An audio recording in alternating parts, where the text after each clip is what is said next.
Synth ratings. Yeah. Hello and welcome to this Synth ratings video. We have a world premiere as far as I'm aware. I don't think there are any other video reviews out at this time about Blue 3 by Papen. Blue 3 was released this week, so it's pretty new, but the synth lineup has been around for a very long time. Blue, the original, came out way back in 2005, and since then we had Blue 2, and now finally we have Blue 3, which is probably the most anticipated synth from Papen in quite some time. Blue is probably the most famous synth lineup that Papen and his team has, and let's see if this new iteration can live up to its legacy. According to the marketing, the Blue synth lineup has something called cross-fusion synthesis, which is pretty descriptive actually, because it has a lot of sound sources and they cross-modulate each other in different ways. But basically this is a hybrid subtractive synth. It was released in November 2022, so it's brand new if you're watching this video upon release, and the normal price for the plugin is $149 or euros. Let's dig in and see what this plugin has to offer. This is the main GUI, and it's divided basically into three parts. On the top we have this preset selection frame and the panel selectors over here. The main part of the screen has different parameters, which you can switch by the panel selectors up here. And for most of these panels you have a constant right-hand frame where you can find the amplifier controls and the play mode, unison and chord mode controls. Let's dig more into the interface and also hear what this thing sounds like.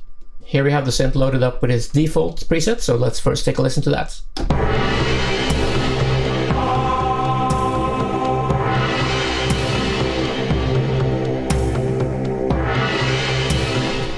It's very cinematic, soundscapey, it's pretty complex, there's some rhythm going on, and I'd say this is quite a good indicator of what the synth is all about, because you have 6 different sound sources up here, and we're going to talk about those first. Sound sources! You have 6 of these oscillators. They are free to use however you wish. They have the same menu attached to them. They have no limitations in what kind of synthesis type you can use in any of them. So they're completely independent and free, which is cool. And you have, first of all, a lot of waves to choose from. These are built-in waveforms in the synth. In the middle here you have something called a string model. Let's revert to the default preset here and try one at a time. So you have a lot of waveforms, first of all. Normal stuff. Quite a lot of different waveforms. And you also have this 184 string model, which is placed after the waves but before the samples, which can be a bit confusing, but it's probably due to backward compatibility. When I select it, you see that the panel down here changes into string mode. You have lots of different sub-panels down here on the main panel. I'll talk about those more as we explore the synth. As for the string mode, this is a car plus strong synthesis mode, which is built in to the synth, and sounds a little like this.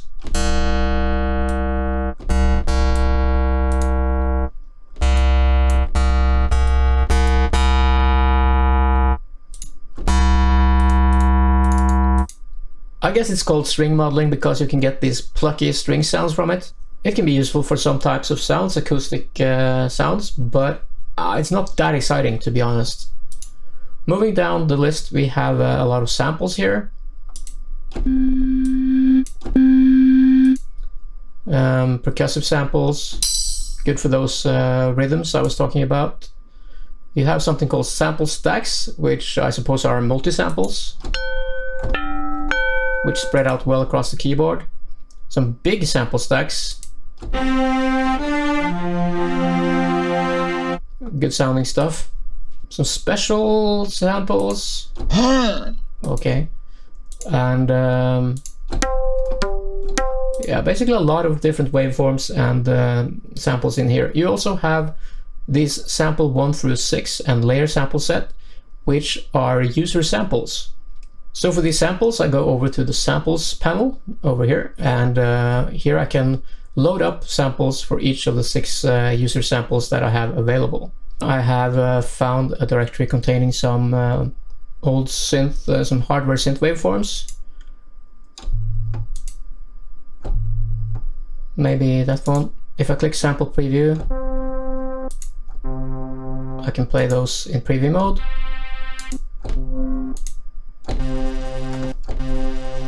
Okay, that'll work. There is another button in here as well called Layer Edit, which is where you can make your multi-sample. You can load up different samples in up to 6 layers and edit different keyboard zones and velocity zones for these samples. I have to say I find this GUI a little bit confusing, and I think this particular part of the synth could be handled a little bit better.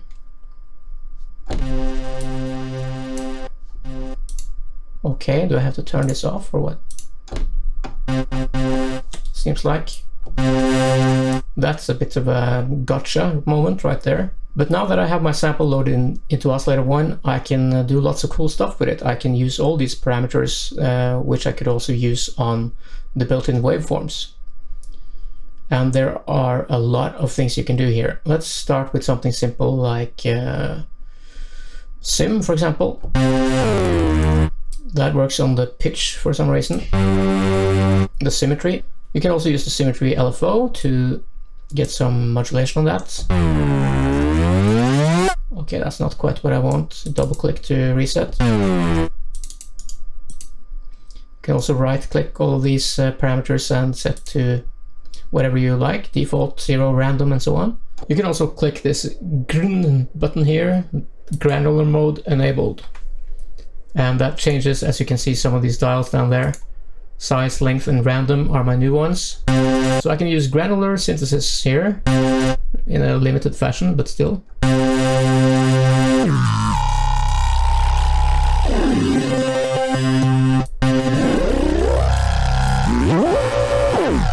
Great for pads and stuff. Let's bring some spread on it. And this is where you can start to dive into the synth a little bit more. For example, you have the PDWS panel down here, which is phase distortion or wave shaping, I believe. And we are using Oscillator 1, so let's try to use that somehow. You can choose different shaper modes and amounts, and you can apply that to this window here, which is kind of the master window which controls the actual wave shaping. I have to click this button here for shape to phase distortion. And then I have to turn the shape dial up.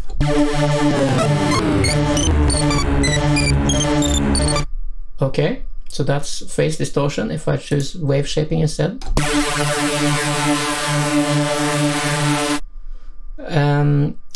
It does something to the sound. I don't want to get too technical with it. You can also draw your own shape in here if you want. I always fancied myself as a kind of an artist, as you can see.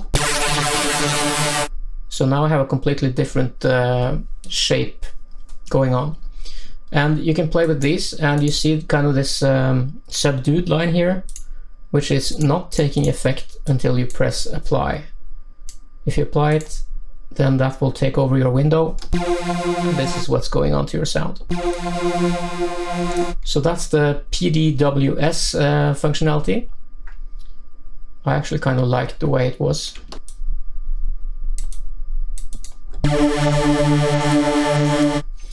Alright, you can also turn up the feedback, which is the oscillator feeding back onto itself, kind of FM style.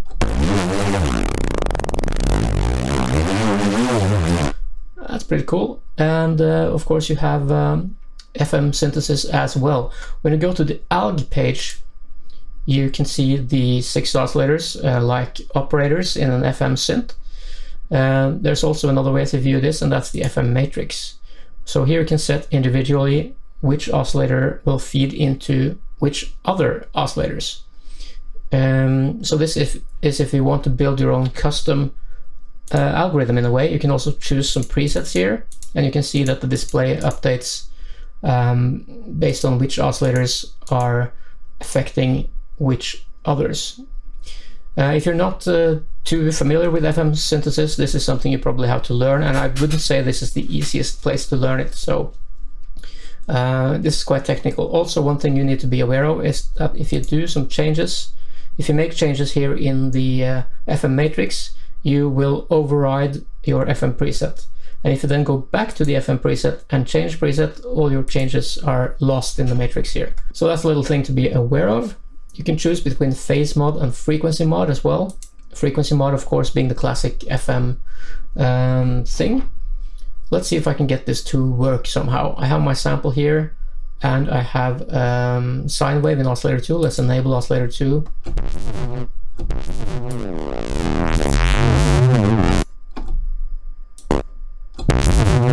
I can no longer hear oscillator 1 because it's the algorithm says that it's only affecting oscillator 2 now, not going to the output.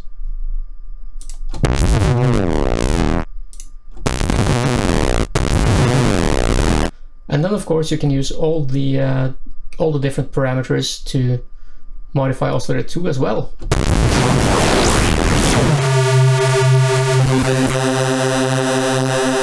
Let's give oscillator 2 a wave shape as well. Oscillator 2. I can try to select something from the menu, like, okay, a valve sound, that sounds good. Apply it.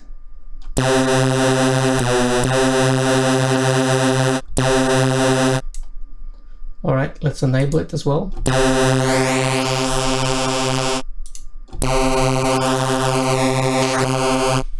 There's also a sub-oscillator which goes both ways on the dial. If you turn it all the way clockwise, it has a square wave. You can always see the parameters changing up here, which is... it's not optimal. I would have liked to see it on dial. I don't like to move my eyes too much, too far from where I'm working. Sine wave on one side and a square wave on the other side. You can put some analog style drift into your oscillators. The symmetry dial works better with built-in waves than with my sample.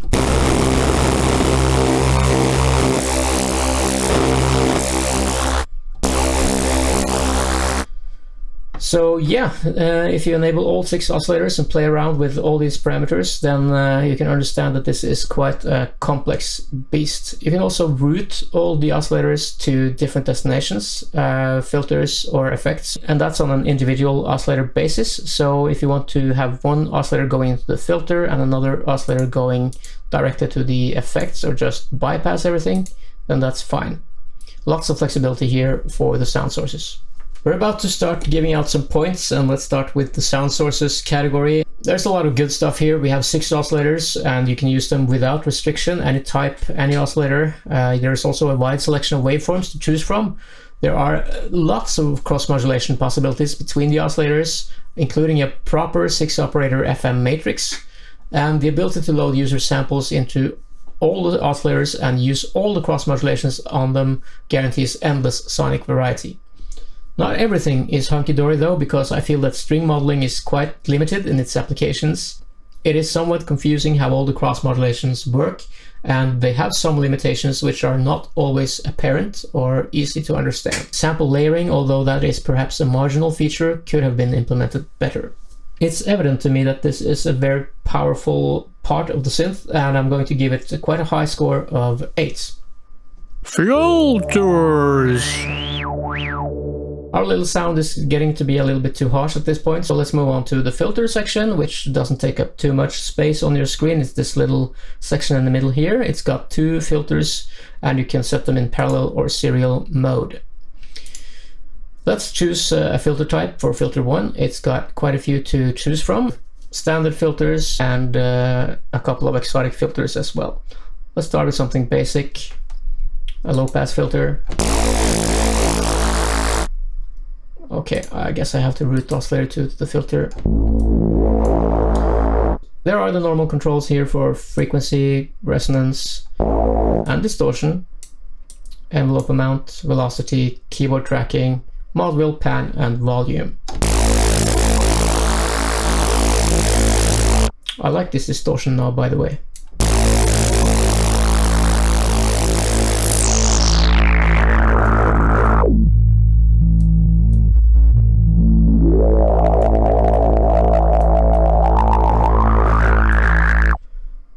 I also like to pan one filter a little bit to the left, run in parallel mode, and pan to the right here. Let's try something a little bit more exotic over here. Comb is always good.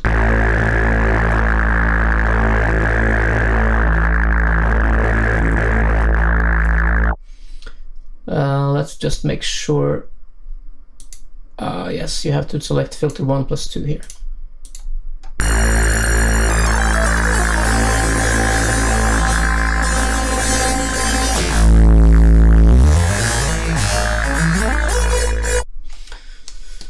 That's pretty good. You can also route the filters, like the oscillators. You can route the filters to different effect sections or just run them dry. Even though the filter section doesn't look that impressive, it's actually pretty good and well thought out. Let's try a couple more filter types just for fun. Serial, to hear it better. Let's bypass this and play around a little bit.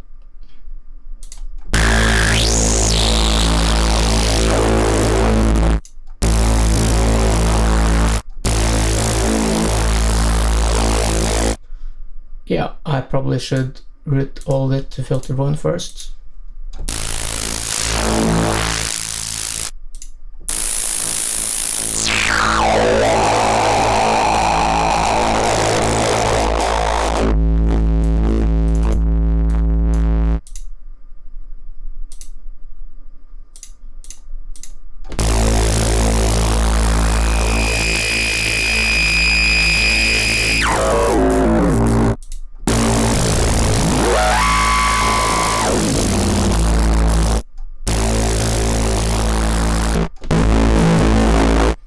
If you select one of these vocal or formant filters, this dial over here will change to vowel, from distortion to vowel.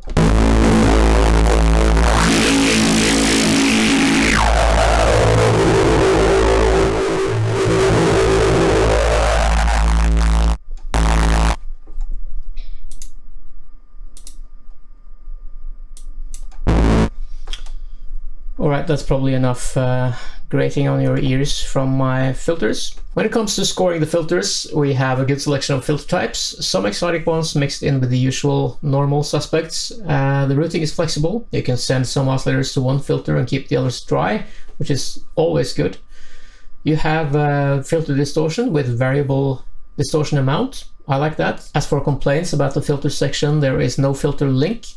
And the sonic quality of the filters are fine. They are interesting, but they are not outstanding in any way, I would say. Still, a pretty solid effort here on the filters, and the score will be 7. Modulation. Let's move on to the next category, and that is modulation. This is where this synth really shines, because you have lots of stuff here that I haven't shown you yet. One thing you may have noticed is this little square down here with a dot in the middle. And this is, of course, an XY pad. Let's load up a preset so we don't have to listen to that bad stuff anymore. What's happening here? It's moving. Oh my god. If I go over to... Okay, that's a long release. This is actually just a little indicator of the actual XY pad, which you can find if you go to the next panel, which is XY. Here we can see it in all its glory. And like some other Papen synths, it has the ability to record and edit and replay patterns on the XY pad. You have 2 dimensions, X and Y, and you have 8 different modulation sources on each axis. So that's a total of 16 modulation sources just for the XY pad. And you can, of course, assign these modulations to anything you like. In this case, it controls the oscillator's volumes and some symmetry here. You can, of course, get a lot more extreme with this. You can also use some presets. You can set it to, for example, a circle or a square or stuff like that. And you can assign these modulation slots to lots of different things, just like you can in the modulation matrix. So let's say filter, for example.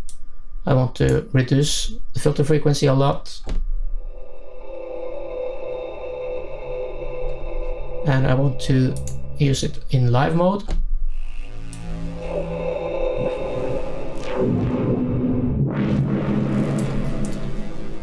So that's a pretty cool feature in itself. If we go back to the main page, we have several different sub-panels down here as well. We have envelopes. There are actually individual envelopes for each oscillator. And there are PAHDSR envelopes, meaning you have sort of a pre-delay, you have an attack, of course, you have a hold stage, decay, sustain, and release, and you also have curves for attack, decay, and release. So pretty powerful envelopes. You can also sync them to tempo. If that's your thing, you can have them re-trigger X amount of times. For example, every quarter note or every half note it will re-trigger, but only 11 times. And you can sync the speed to key track or velocity, and you can do all sorts of things down here. So 6 envelopes, 1 for each oscillator, plus 1 for each filter, and the global volume or amp envelope. Pretty powerful stuff. If that's not enough for you, we have multi-stage envelopes as well, or MSEGs. There are 4 of those. They are more complex envelopes that can be anything you want them to be, as many points as you like, probably, within reason. You can sync the tempo here as well, and yeah, you can have lots of fun with this. The LFO panel, there are no shortage of LFOs either. You have 6 LFOs connected to the SMA parameter of each oscillator. So you can see this dial is the same as down here for SMA1. It's the same thing. You also have separate tremolo and vibrato LFO, and you have 4 free LFOs as well. The shapes, there's not that many shapes to choose from, but you can customize these shapes quite a bit by using the symmetry, attack, decay, smoothing, and humanize features here. So there are actually a lot more waveforms available than meets the eye here. Here is the modulation matrix itself. It has 20 slots. You can select different sources and destinations, of course. They are categorized into submenus here. One thing to be aware of is that you will not find the effects engines as destinations here. They actually have their own separate modulations on the effects page over here. 2 slots per effects engine. There are 4 effects engines. I'll get to that later. As for sources, you have all these sources that I've talked to you about. You also have the ability to use your oscillators or the audio inputs or the filter outputs or some noise sources to do audio rate modulation. So I can route oscillator 1 into filter 1 frequency, for example. Oops, I missed it. And have the output of oscillator 1 control the frequency of the filter. I wonder how that will sound.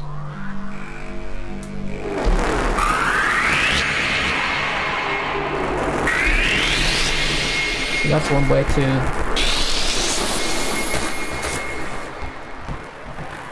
Okay, so that's one way to destroy a preset. You can also click this advanced button to get a few parameters more. You can get an offset, or you can set lower and upper limits. You can select different key scales and velocity scales as well. Right, moving on, we are not done yet. We have a modulation sequencer, or more precisely, we have 3 of them. You can set up steps here and different values per step, and you can have loops going on. You can smooth it out, and you can control the speed of it. Scoring the modulation category, we have 20 modulation slots with self-modulation and audio rate modulation. An XY pad with another 16 mod slots. We have 14 LFOs with their own additional targets. You have per oscillator envelopes, 2 filter envelopes, amp envelope, 4 additional MSEGs, 2 dedicated mod slots for each effect engine. You can turn on visualization of modulated parameters. You can see the dials moving when you modulate them. You can even modulate the oscillator wave selection. You don't have to use the wave sequencer for that. If you want to use an LFO, that's totally fine. Or the filter 2 output, if that's what you want, since you can use oscillator and filter outputs and even audio inputs as modulation sources. There are a few negatives here as well, however, and one of them is that Using oscillators as mod sources requires oscillator volume to be turned up, and you can't route an oscillator to nothing. You will have to hear it to use it. That can be a problem. The audio rate modulation seems to run in quite low frequency. It's not as high fidelity as I would like and that I have seen on other synths which allow this. That's probably to keep the CPU usage down. I wish that the built-in oscillator waveforms were available as LFO waves, just to make it a little bit more interesting.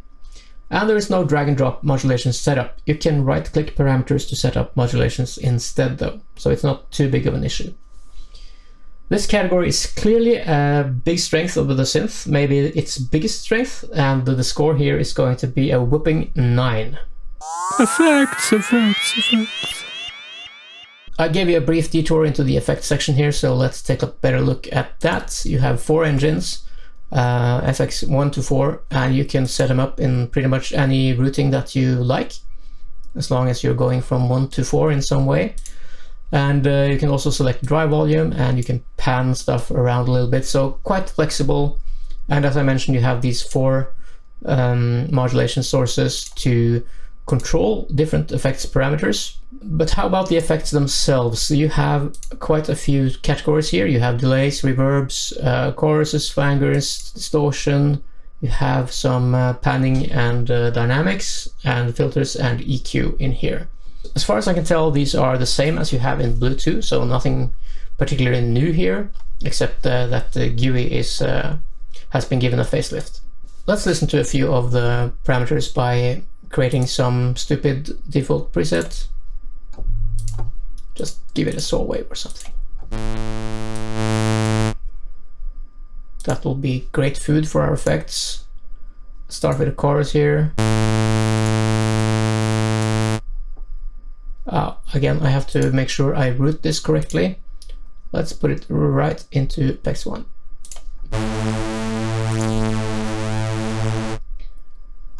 And since the effects are in serial order, it should now be routed to all of these effects.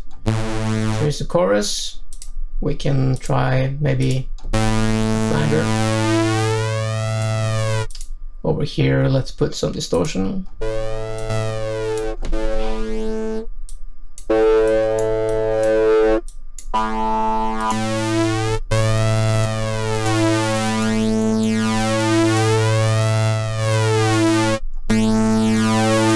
Is this working?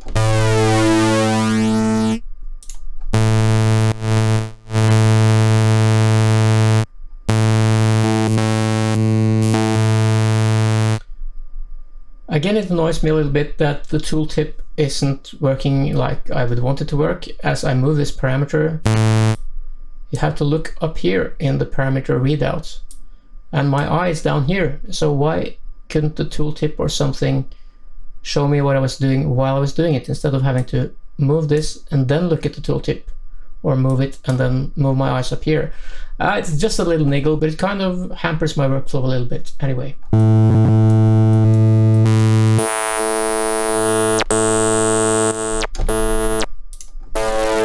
Alright, moving on, we have some, let's take a tape delay maybe.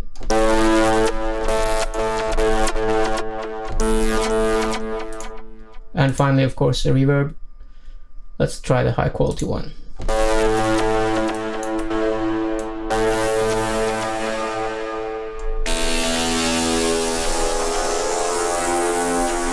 That's not bad.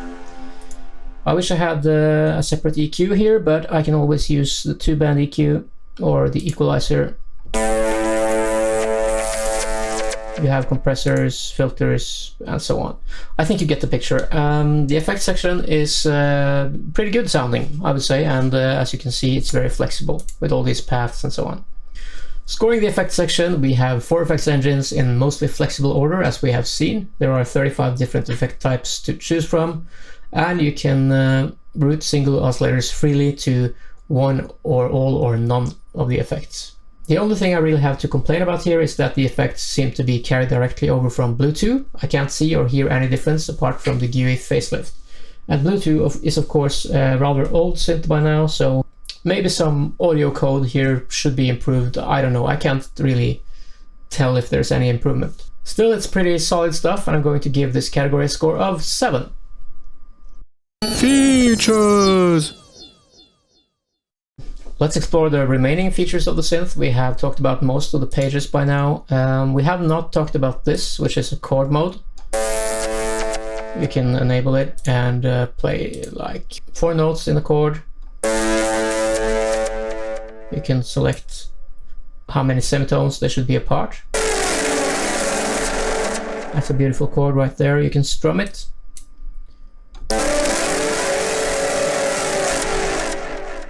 Okay, let's bypass these effects again. That's easy to do.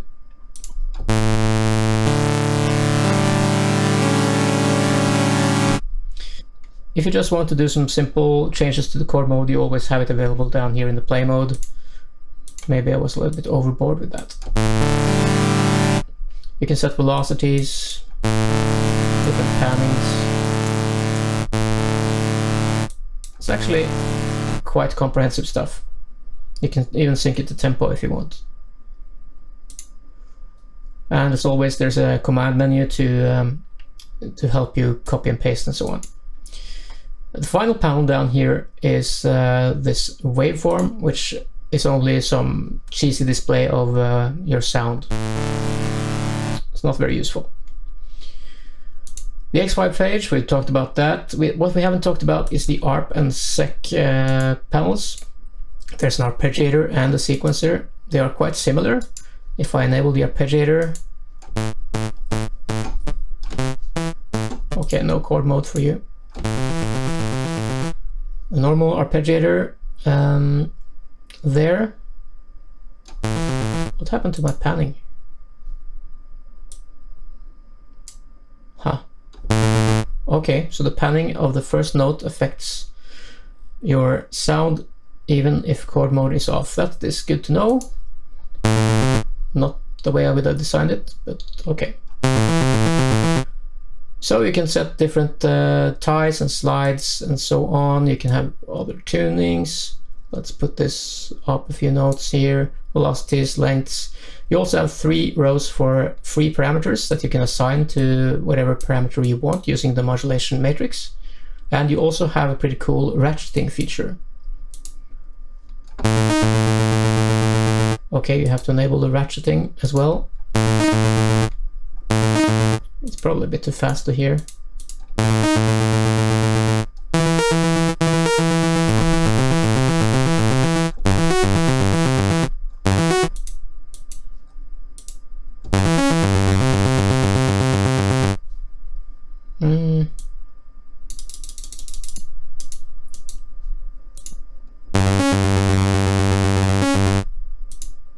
Like many other parameters, you feel that there should be an easier way to set loop points and so on.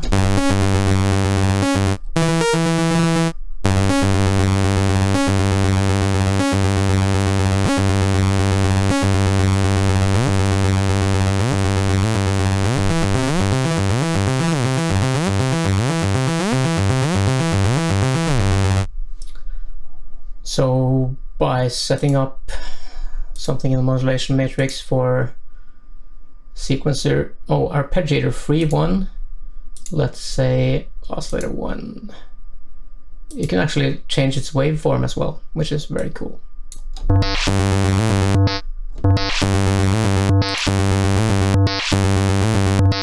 But the sequencer has an even better way to do that, which is actually a wave sequencer. If you click this view here into wave editing, and then you can select the actual wave that should be played on each step. So let's disable the arpeggiator, enable the sequencer, and select a few different waves here. And again, set this to end at step 4, say. Yeah, you can't see the waveform display change in real time, but what it is actually doing is selecting the wave from this menu based on the number that you enter here. And you can even go as far as selecting the samples and whatever you want. You can have a string model here. Amazing flexibility, and you can also do it for each oscillator. So you can just imagine the havoc that you can create with this sequencer. And of course you can also go back to the normal view and use the same parameters as for the arpeggiator. So this is a little, or not little, it's actually a pretty decent implementation of wave sequencing here. Alright, any more things we should talk about? You have the easy mode. This is a complex synth, to be sure, and if you want you can always use this easy page to make adjustments just to the most important parameters. You have the effects here, the XY pad, you have the glorious waveform readout, and you can just stay on this page if that's what you want. One more thing I should mention is that you have a unison mode. You can set it down here in the play mode. You can have up to 6 voices, or you can have some octave options as well. The specials are also 2 or 3 octaves with some detuning, I think. Let's use 6 voices.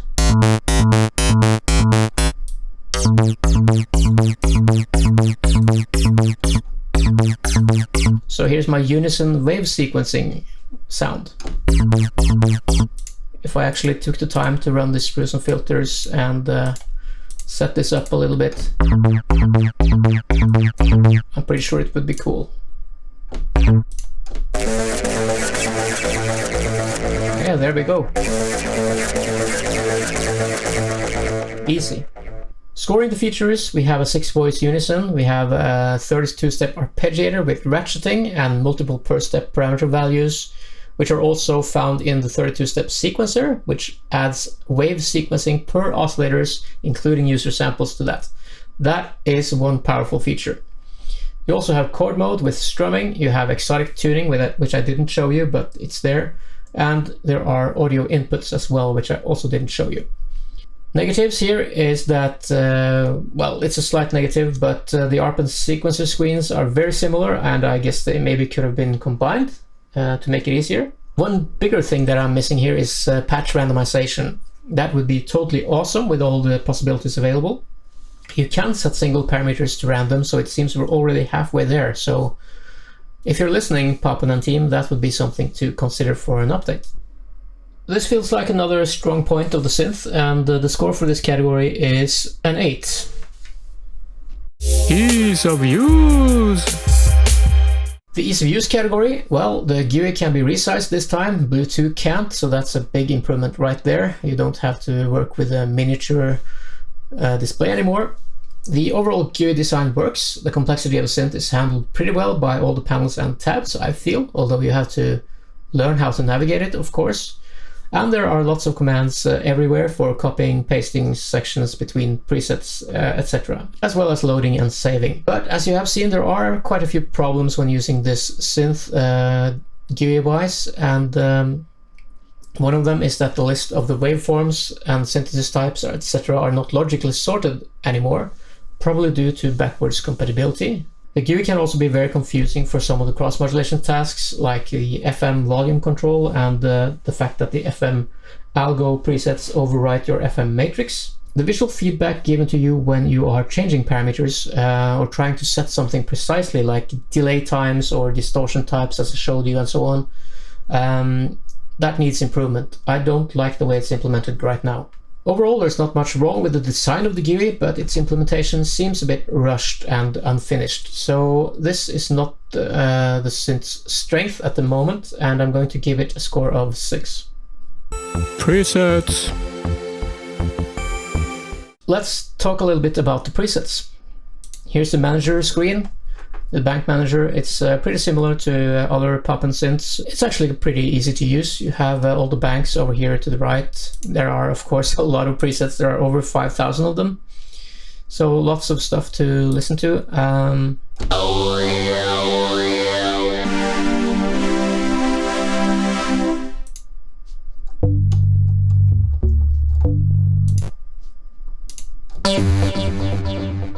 There are some wave sequencing presets here.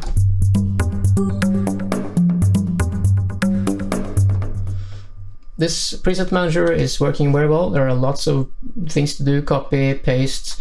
There are a few things that I don't understand as well too, because you can, for example, delete folder. Okay, why would I want delete folder on my right click menu? I don't know.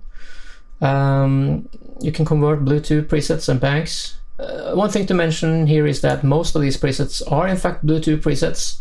I have loaded up Bluetooth to listen if there are any differences. I can't really hear any difference. So I'm a little bit disappointed that they didn't take the time to create more presets using all the new functionality in Blue 3. I think they missed out a little bit there, actually. Another thing that I should mention quickly is that there are presets in a lot of these sub-panels and sub-components as well. For example, the modulation sequencer. You have the ability here to load and save mod sequencers, but unfortunately, no presets are included. Not for the mod sequencer, not for the MSEGs, and not for the arpeggiators or sequencer, as far as I can tell. Nope, nothing here, and the sequencer, nothing here. I think that's a bit lazy actually, because lots of the presets, of course, use these functions, and they could have easily just saved out. Scoring the presets, we have over 5,000 of them, so a great number there to play with. One of the big reasons for that is, of course, the backwards compatibility to Bluetooth. Lots of presets are carried over from Bluetooth. You have a good preset manager making it easy to navigate all those presets. And as I've mentioned already, you can load and save presets for many of the synth's individual components, like the mod sequencers, the MSEGs, and so on. It's a bit disappointing that there are only a few new banks. I think there are 2. That also means that most of the presets are old and don't use the new features. As far as I can tell, they sound exactly the same as in Bluetooth, unless you add some new features to them manually. There are no user samples or presets using those user samples included. The presets also don't use the XY pad enough, given that it's supposedly a big feature of the synth. It was present in Bluetooth as well, so I don't really understand why it's not used more. So overall, my impression is that the presets don't really push the machine far enough. I hope that we will see preset banks from Rob, or maybe third-party banks coming, that really takes this to another level. As mentioned, there are no presets included for most of the modules either. There are not a lot of third-party banks out there. Of course, Blue 3 is new, but Blue 2 doesn't have a huge library. Maybe Blue 3 will be a bigger hit and inspire sound creators to create more commercial banks. I think it deserves it. The score for the presets category is a slightly disappointing 7. CPU. Let's talk about CPU efficiency. If you have watched any of my previous videos, you will know that I have this average CPU usage of all my tested plugins. This time around I have a totally new system, so I've had to modify these averages down. I kind of converted them to how it would work on my new system. So let's see how Blue 3 fares against its competition. A simple default patch uses only a measly 0.05% on my CPU. Complex patches can use quite a bit more at 0.34, but well below average here as well. The effects overhead, it's not that bad. I guess that can be a good or a bad thing depending on your requirements, but at least piling the effects on won't grind your CPU to a halt. If we enable max unison with 6 voices, that will take a little bit of a toll, but still better than most plugins. Your average factory patch is on about the same level as in other synths. One thing that sticks out here, unfortunately, is the memory usage, which is one of the highest I've ever seen at 314 megabytes. Most systems have plenty of RAM these days anyway, but it is something to be aware of, and means that an otherwise good score in this category has to be reduced a little bit to a still very respectable 7. Overall results. A few words about the overall results. I think that while not spectacular, every audio component here sounds good, and the sum of that equals some pretty fine results.